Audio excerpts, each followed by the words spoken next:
Baik, bismillahirrahmanirrahim. Assalamualaikum warahmatullahi wabarakatuh. Kita langsung mulai aja ya untuk memaparkan materi yang kemarin sempat tertunda. Tapi untuk materinya sendiri, saya hanya akan menjelaskan mengenai akad-akad aja ya yang terkait dengan manajemen lending atau financing dan juga service, tapi juga sekaligus review di fundingnya juga.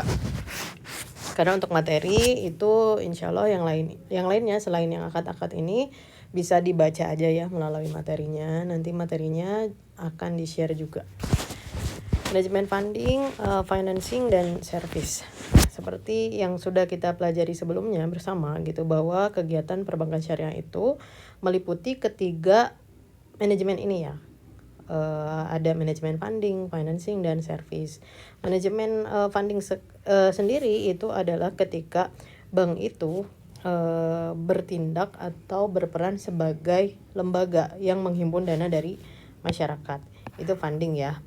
Kemudian setelah manajemen funding, bank juga punya manajemen financing, yang mana bank ini juga pada akhirnya mengelola uang atau aset yang sudah diperoleh dari masyarakat yang memiliki kelebihan uang gitu ya, yang mau jadi investor. Kemudian si uang yang berhasil dihimpun itu digelontorkan lagi ke masyarakat yang membutuhkan dana tambahan atau juga membutuhkan kegiatan konsumtif gitu, pembiayaan untuk kegiatan konsumtifnya. Kemudian yang servisnya ini adalah manajemen jasa yang ada di bank syariah di luar funding dan financing. Oke, ini pendahuluan dulu. Ini pendahuluan tentang manajemen funding ya. Jadi ini tuh dari materi funding, financing, dan service saya masukkan lagi untuk review ya. Jadi sekalian. Bank syariah sebagai lembaga intermediasi keuangan memiliki fungsi utama menghimpun dana dari masyarakat. Nah, ini berupa namanya manajemen funding ya. Kemudian menyalurkan kembali financing berdasarkan prinsip syariah. Keberhasilan bank syariah sangat ditentukan oleh efektivitas manajemen funding karena dana pihak ketiga merupakan sumber utama likuiditas dan keberlanjutan operasional bank. Manajemen funding bank syariah tidak hanya berorientasi pada besaran dana yang terhimpun, tetapi juga pada kesesuaian akad, stabilitas dana, biaya dana atau cost of fund, serta kepatuhan terhadap prinsip syariah. Jadi dana pihak ketiga ini kan kita sudah pelajari ya bahwa ada dana pihak pertama, kedua, dan ketiga. Dana pihak ketiga ini salah satunya adalah dana yang berhasil atau diupayakan bisa dihimpun dari masyarakat. Nah, seperti itu melalui produknya apa? Tabungan dan deposito. Nah, kemudian ini tentang financing ya. Setelah menghimpun dana dari masyarakat, si funding tadi ya, bank syariah memiliki kewajiban menyalurkan dana tersebut melalui kegiatan pembiayaan atau financing. Financing merupakan fungsi intermediasi utama bank syariah yang menentukan tingkat keuntungan, kualitas aset, serta kontribusi bank terhadap perekonomian real. Nah, manajemen financing tidak hanya bertujuan memperoleh laba, tetapi juga memastikan bahwa pembiayaan dilakukan secara aman, adil, produktif, dan sesuai prinsip syariah. Tentu saja seperti itu ya. Nah, kemudian ini untuk service ya. Selain menghimpun dana funding dan menyalurkan pembiayaan financing atau juga banyak kita kenal sebagai lending ya, bank syariah juga menjalankan fungsi penyediaan jasa atau service kepada masyarakat. Jasa bank syariah berperan penting dalam mendukung kelancaran transaksi keuangan, aktivitas ekonomi, serta kebutuhan non-pembiayaan nasabah. Manajemen jasa bank syariah mencakup pengelolaan layanan berbasis sewa manfaat atau ijaroh dan jasa berbasis imbalan, fee-based service, di mana service yang diberikan atau layanan jasa yang diberikan oleh bank syariah itu dari sana bank syariah memberlakukan sistem fee. Jadi ada fee-nya yang harus kita bayar sebagai nasabah kepada bank syariah sebagai jasa yang dia berikan ke kita gitu, melalui penggunaan produk-produknya yang harus dikelola secara profesional dan sesuai prinsip syariah. Baik funding, financing, dan juga service. Karena ini adalah bank syariah, maka harus dikelola secara profesional dan sesuai dengan prinsip syariah. Dalam operasionalnya sebagai kontrol itu ada Dewan Pengawas Syariah ya. Nah, kemudian ini karena manajemen service belum disampaikan ya, walaupun ini bisa juga sih dibaca langsung di materinya, nggak apa-apa ini sekilas saja, bahwa manajemen service atau jasa bank syariah adalah serangkaian aktivitas perencanaan, pengorganisasian, pelaksanaan, dan pengendalian. Ini aktivitas manajemen ya, itu kenapa disebut manajemen service. Dalam penyediaan layanan sewa dan jasa kepada nasabah berdasarkan akad syariah, guna menghasilkan pendapatan yang halal, berkelanjutan, dan minim risiko. Dalam konteks manajemen bank, jasa merupakan sumber pendapatan berbasis fee atau fee based income yang relatif stabil. Nah, tujuan manajemen service kurang lebih sama ya dengan funding dan financing, tapi juga dengan spesifikasi yang sedikit berbeda. Bahwa manajemen service bertujuan untuk menyediakan layanan keuangan yang sesuai kebutuhan nasabah, menghasilkan pendapatan non pembiayaan, kemudian meningkatkan efisiensi dan diversifikasi pendapatan bank. Jadi ada pos lain gitu di mana bank itu bisa memperoleh tambahan pendapatan ya, kan dari tabungan, dari deposito, kemudian dari financing atau pembiayaan ke masyarakat itu. Tapi ada juga berdasarkan fee ini bank bisa memperoleh pendapatan dari pos yang berbeda. Nah, kemudian memperkuat hubungan jangka panjang dengan nasabah, karena produk itu akan lebih memuaskan apabila ditunjang dengan aspek jasa ya. Kemudian menjaga kepatuhan terhadap prinsip syariah dan juga regulasi yang berlaku di Negara Kesatuan Republik Indonesia. Nah, prinsip-prinsip syariah dalam financing juga sama sih dengan funding dan financing sebelumnya. Ada 3 nih, si trio ini benar-benar dihindari di bank syariah. Yang terutama adalah larangan riba, ini harus terhindar. Kemudian larangan goror atau ketidakpastian, dan juga tidak mengandung maisir. Di jasa juga ya, di servis, kejelasan manfaat dan imbal jasa itu harus jelas. Kemudian keadilan dan transparansi akad tuh harus secara transparan. Semua pihak yang berakad, nasabah, bank, kemudian kalau misalkan ada pihak yang menjadi intermediatornya, itu harus sangat bisa jelas membaca akad gitu. Karena mereka harus menyetujui sebuah akad yang ya berarti harus dimengerti oleh pihak-pihak tersebut ya. Nah, kita review sedikit produk funding bank syariah dan akadnya. Di funding atau penghimpunan dana ada giro syariah, ada tabungan syariah, dan juga ada dana pihak ketiga. Yang jelas ini akadnya itu pertama akad wadiah yadamanah ya. Kita sudah belajar bahwa wadiah itu ada 2 jenis. Ada wadiah amanah dan wadiah yadamanah. Kalau wadiah ini kan 2 jenis ya. Ada wadiah amanah dan kemudian yadamanah. Kalau akad amanah, si barang yang dititipkan oleh nasabah itu nggak boleh digunakan semena-mena oleh bank tanpa seizin ya. Tapi kalau wadiah yadamanah itu memungkinkan bank syariah itu boleh menggunakan dana yang dititipkan oleh si nasabah. Sehingga di bank syariah sekali lagi untuk produk tabungan dan giro ya, ini sekalian giro dan tabungan ya. Itu yang diberlakukan di sana hanya ada produk tabungan atau giro wadiah yadamanah saja ya. Yang yadamanah saja. Jadi untuk tabungan amanahnya tidak ada. Atau kan wadiah itu menitipkan barang berharga kepada pihak yang bersedia menerima titipan. Dalam hal ini barangnya spesifik karena tabungan itu uang gitu ya. Sedangkan bank syariah juga bukan lembaga bantuan amal, melainkan lembaga yang profit oriented gitu. Mereka juga punya kompetitor dan mereka berdiri selain untuk memfasilitasi agar umat muslim itu bisa terhindar dari riba, dan mereka pun juga emang tujuannya untuk menghasilkan profit juga. Jadi sehingga akad yang lebih masuk akal dan menguntungkan gitu ya, tentu saja dipilih untuk tabungan itu adalah tabungan yang wadiah yadamanahnya saja. Oke. Nah, kemudian ini giro ya. Kemudian tabungan syariahnya ada wadiah yadamanah. Oke, kemudian murabaha mutlaqah. Yang mana karakteristiknya itu fleksibel, cocok untuk nasabah retail, imbal hasil bergantung pada kinerja bank. Ini untuk mudharabah ya, karena wadiah itu walaupun sama-sama menitipkan uang itu dalam bentuk tabungan, tapi akadnya berbeda. Enggak sih, yang jelas mohon maaf. Tadi kan saya mengatakan titipan. Berarti kalau emang nasabah mau menitipkan uang, maka dia buka tabungannya dengan akad wadiah. Tapi kalau misalkan nasabah nyimpan uang di bank syariah, tapi dia sebagai investor yang nantinya dia mengharapkan bagi hasil, maka tabungan yang dibuka itu adalah tabungan mudharabah, bukan tabungan wadiah. Inilah yang membedakan kenapa tabungan bisa ada dua macam, karena itu disesuaikan lagi dengan tujuan dari si nasabahnya. Kalau nasabahnya mau cuman titipan gitu, hanya mau dananya aman gitu ya, berarti ya dia hanya membuka wadiah saja. Tapi kalau misalkan dia kelebihan uang dan tujuannya sambil nabung pengen dapat bagi hasil juga, maka dia boleh membuka mudharabah. Tapi dengan catatan yang sudah pernah saya sampaikan, kalau misalkan aktivitas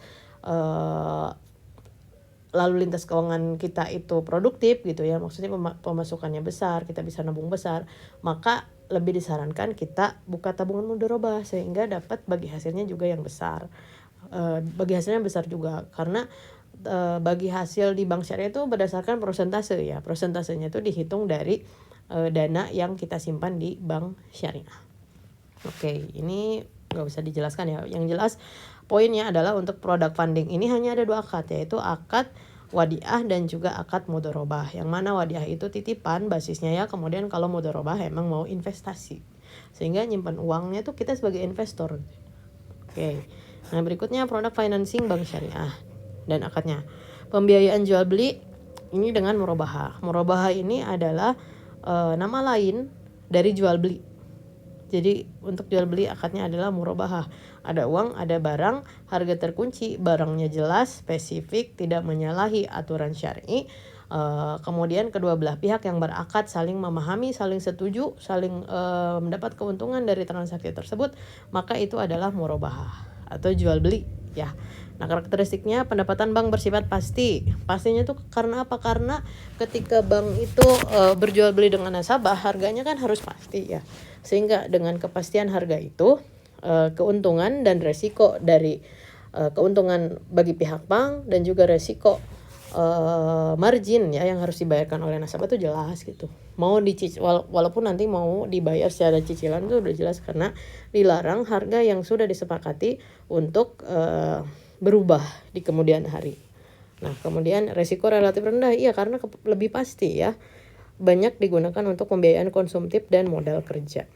Untuk pembiayaan konsumtif kayak misalkan masyarakat yang mau KPR rumah, cicilan kendaraan bermotor, dan lain-lain ya. Dan modal kerja sendiri ini adalah untuk nasabah yang memang pengusaha, juga termasuk mau itu berkaitan dengan pembelian alat-alat pabrik gitu ya, ataupun untuk sistem penggajian untuk si nasabah.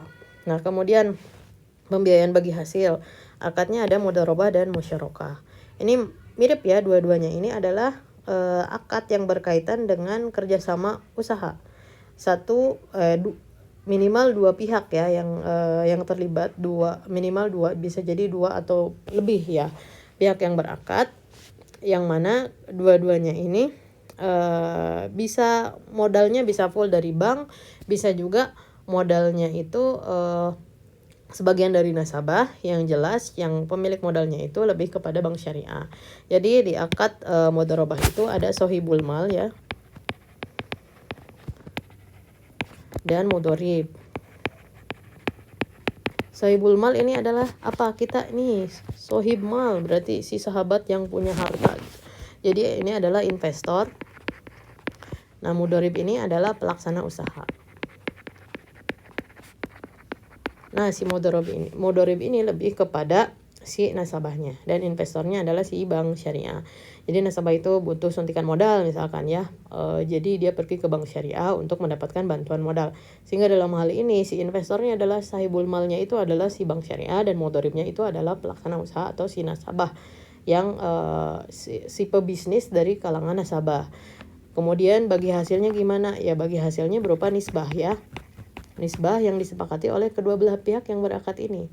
Kemudian adapun kerugian ya ditanggungnya itu sesuai dengan akad yang disepakati. Tapi kalau misalkan mudharabah yang paling dasar, sahibul mal itu mengalokasikan 100% modal. Kemudian si pelaksana usaha itu hanya benar-benar melaksanakan kegiatan usahanya. Adapun ketika kerugian terjadi itu ditanggung oleh si sohibul mal. Tapi bisa beragam ya, tergantung dari si nasabah yang pergi ke bank syariah itu apakah kondisinya dia benar-benar membutuhkan modal dari nol gitu, dia nggak punya modal sama sekali, modal berupa uang ya maksudnya, atau dia berangkat dari kekurangan modal, yang mana artinya dia sebelumnya punya porsi modal dan kemudian butuh bantuan dari bank. Adapun untuk keuntungannya tetap dikomunikasikan, didiskusikan sampai akhirnya akan muncul kesepakatan pembagian keuntungan dalam bentuk nisbah. Nisbah ini kalau dalam prosentasi tidak boleh pasti berbentuk uang, adapun yang boleh dipastikan adalah prosentase ya. Boleh si investornya ternyata 55%, kemudian pelaksana usahanya berarti 45%. Ini misalnya aja. Kalau misalkan kita bisa nego gitu dan emang bank bisa melihat kapasitas kita, boleh jadi si nisbahnya kita tuh malah lebih besar daripada bank syariahnya. Nah, kemudian pembiayaan sewa ijaroh dan ijaroh mutahiyah bit tamlik. Ini bisa masuk ke sewa juga ya, ke servis maksudnya ya. Bisa juga ada di financing, karena sama-sama bank itu mengeluarkan dana untuk membantu si nasabah ini memiliki aset atau untuk berwirausaha ya, misal, atau untuk memang membutuhkan fasilitas-fasilitas yang tidak bisa disediakan oleh karena alasan resiko gitu ya, resiko finansial. Maka si pengusaha ini daripada membeli barang penunjang produksinya sendiri, lebih baik dia dengan melalui ijaroh atau sewa. Dan ijaroh mutahiyah bitamlik ini mengenai MBT akan dijelaskan secara terpisah ya. Nah, sekarang produk financing bank syariah. Ada jasa berbasis sewa atau ijaroh ya. Yang mana ini kita jelaskan dulu. Ijaroh adalah akad pemindahan hak guna manfaat atas suatu aset dengan pembayaran ujroh atau sewa. Ya, jadi sederhananya kita membutuhkan suatu barang gitu. Lalu kita pinjam barang itu bisa kita gunakan manfaatnya, tapi konsekuensinya adalah kita harus membayar sewa. Nah, seperti itu. Ketika barangnya sudah selesai kita gunakan, ada masa sewa yang sudah selesai, maka barangnya setelah kita membayar itu, kita gunakan manfaat dari barang yang kita sewa itu. Kalau sudah selesai waktu kesepakatannya, kita balikin lagi barang yang kita sewa tersebut. Contoh layanan di produk bank syariah itu adalah sewa safe deposit box. Masih ingat sewa safe deposit box itu ini termasuk wadiah ya. Wadiah yang amanah, bukan wadiah yang yadamanah. Sehingga pinternya bank syariah itu adalah produk tabungan mereka tidak membuka wadiah amanah. Dan adapun akad wadiah amanahnya itu ada di produk financing. Oh, mohon maaf. Oh ya, ini bukan financing ya. Ini belum, harusnya ini service. Mohon maaf ya. Ini karena copy paste template-nya, jadi belum sempat saya rubah. Jadi bukan financing ini ya, tapi service.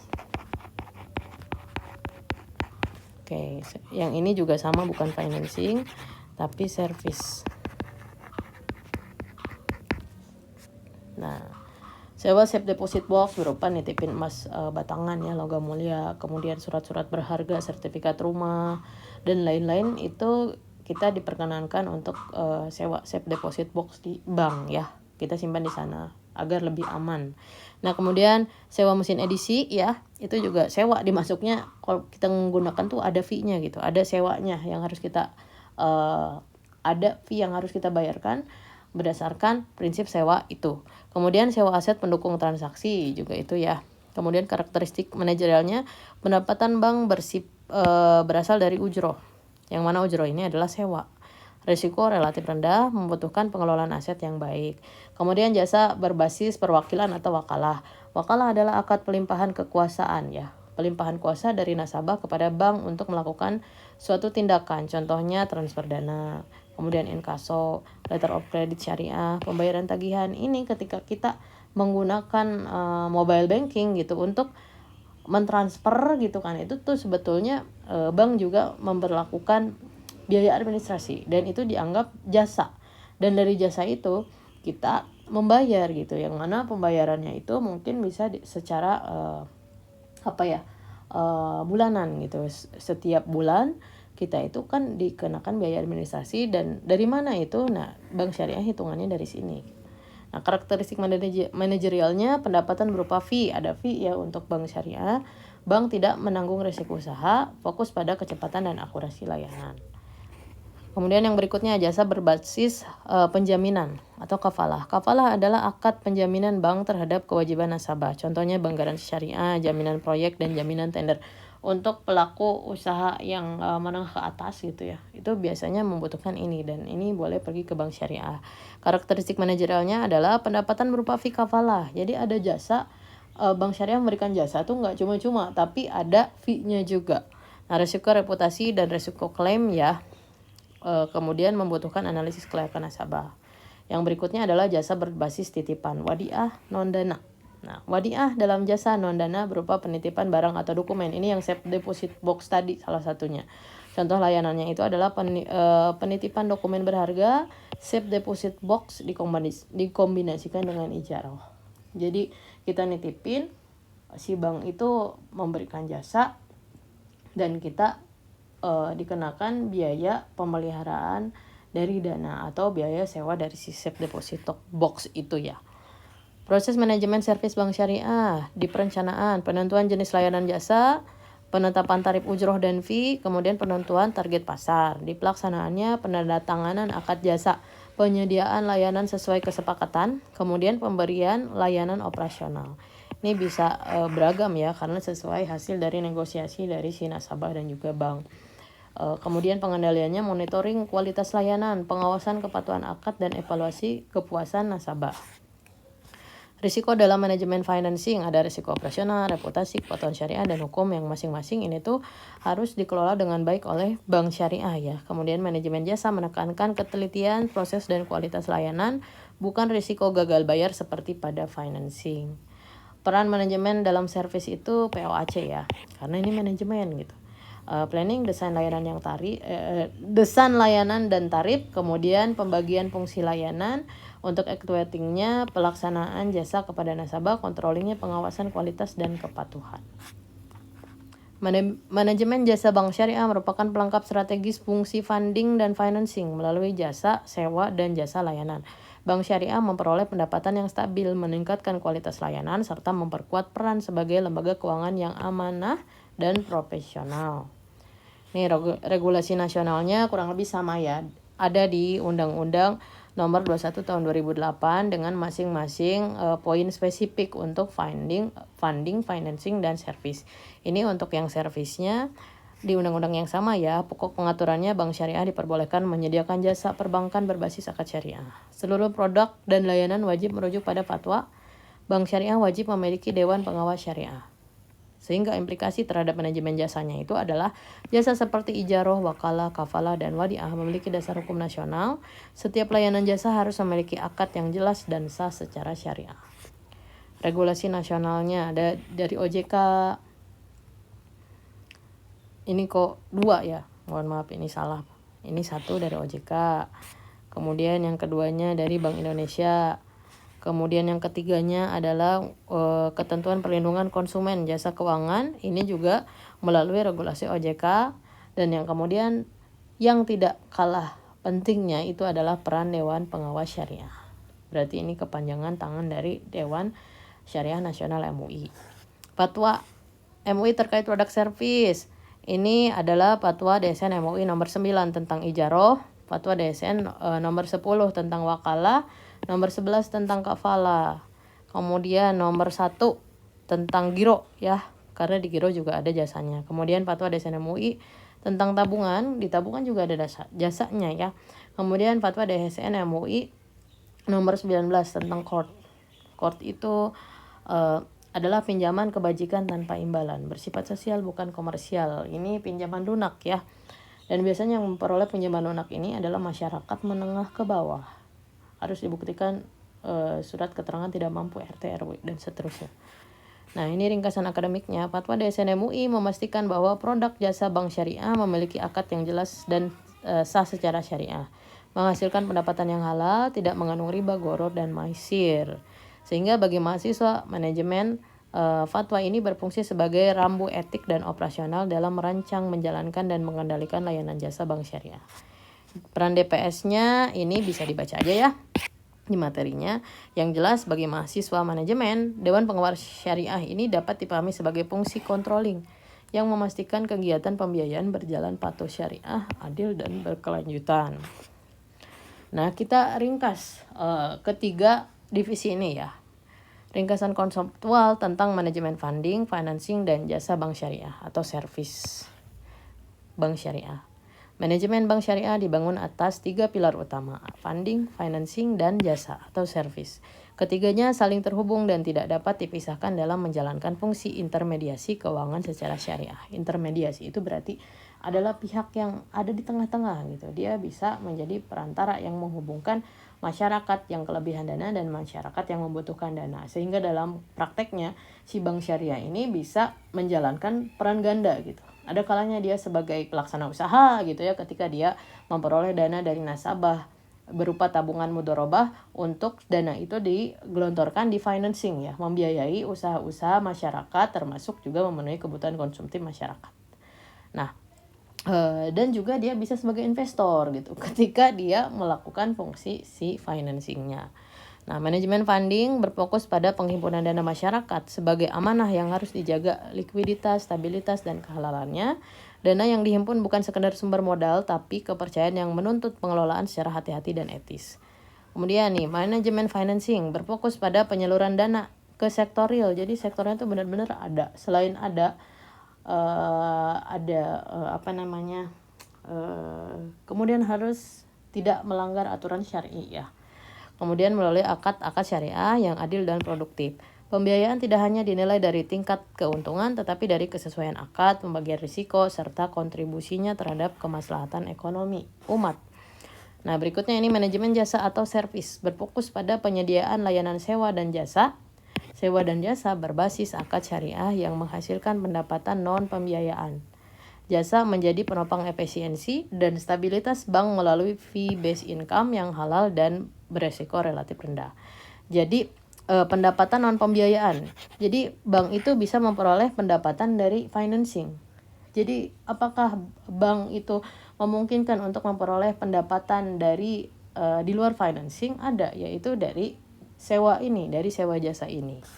Ketiga fungsi ini dikelola dalam kerangka kepatuhan syariah, prinsip kehati-hatian, dan tata kelola yang baik. Dengan pengawasan fatwa DSN MUI, regulasi OJK, dan peran Dewan Pengawas Syariah, dengan demikian manajemen bank syariah tidak hanya mengejar pertumbuhan dan keuntungan, tetapi mengelola amanah, nilai, dan tanggung jawab secara berkelanjutan. Inilah yang membedakan secara fundamental bank syariah dari bank konvensional, bukan semata pada produk dan akad, melainkan pada filosofi manajemen dan tujuan ekonominya. Ini tujuannya tidak hanya